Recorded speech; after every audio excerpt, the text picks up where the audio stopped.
So what you'll see on workout A and on workout B is a hip loop or a hip band sequence.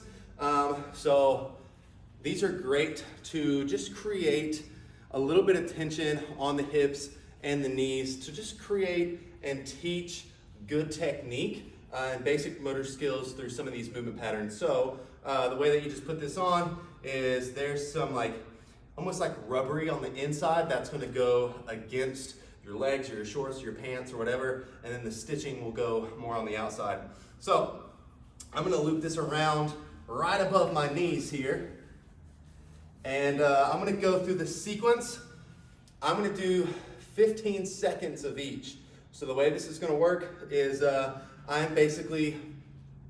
going to squat here. I'm going to do a monster walk. I'm going to do a lateral walk, and then I'm going to do a hip hinge. So for the squat, you'll likely find about a shoulder width stance.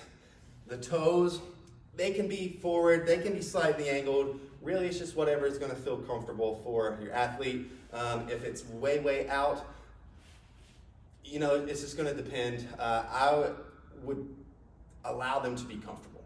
So from here, what we don't want to see is we don't want to see the knees cave in, which is probably going to happen. Make sure that the band isn't too much resistance. We want to try to rotate this femur and corkscrew our feet into the ground. So from here, I'm just taking my feet and I'm almost corkscrewing them, making sure I still have contact. My toes aren't up, my toes are down. And what it does, you'll notice it creates space with the knees.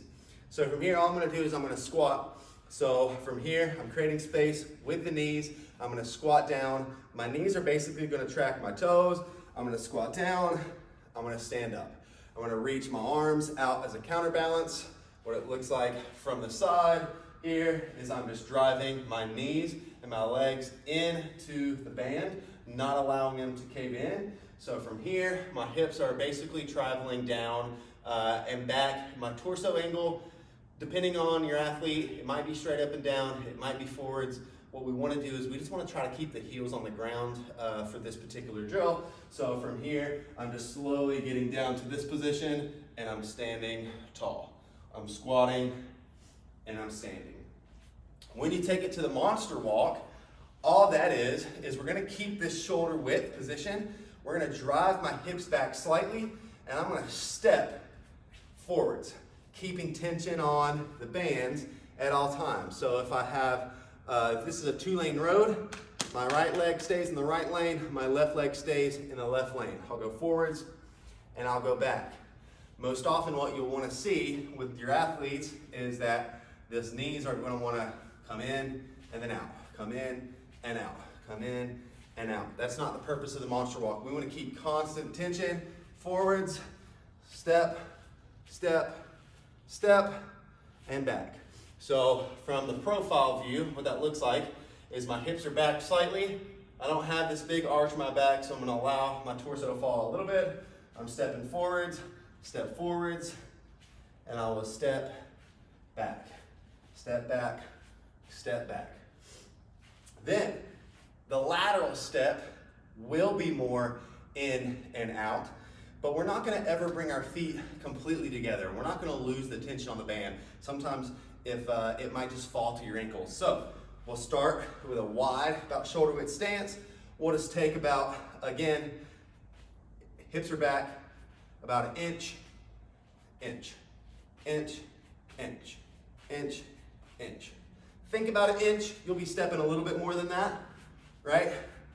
From the side, again, my hips are back, small step, small step, small step, small step, small step, small step. If I take too big of a step, right, I'm either leaning this way or I'm really leaning that way, and then I have to come in, and then it's more of a rubber band effect. We want to keep tension, tension, tension. Then the last one will be a hinge. So we've done a couple small hinges. What we're going to do is now we're going to actively hinge. So I'll show you from the side.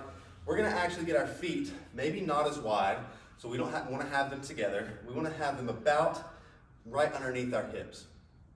From here, as I drive my hips back, I want to start creating space with my knees.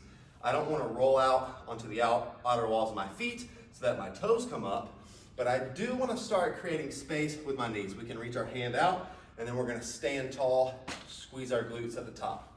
So from here, it is just driving the hips back, creating space with the knees. You'll notice I'm pretty far back, like I'm trying to close a car door with my butt. Boom, I'm closing that car door, creating space with my knees, and I'm standing tall, squeezing my glutes. Hinge, stand tall. Hinge, create space, stand tall. If you do these correctly, we should feel all the muscles on the side of the glutes, maybe the glutes themselves, maybe the quads, maybe the hamstrings. We're just really lighting those things up before we start jumping and sprinting.